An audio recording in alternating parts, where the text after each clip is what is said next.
How to enable or disable CSS 3D Transform Interoperability in Safari on iPhone X. And okay guys, sir, in your mobile phone, go to Settings.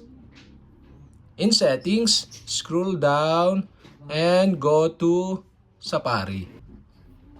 In Safari, scroll down again and below, you can see the Advanced. Okay, go to Advanced. In Advanced, you can see here the experimental features. Okay, tap this.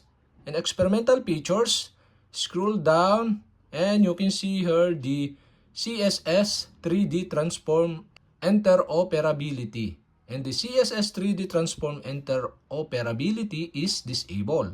To enable this, you'll have to do is switch on the switch button on the right side. And okay guys, we have successfully enabled. And to disable again, you'll have to do is switch off the switch button on the right side. And okay guys, we have successfully enabled or disabled CSS 3D Transform Interoperability in Safari on iPhone X.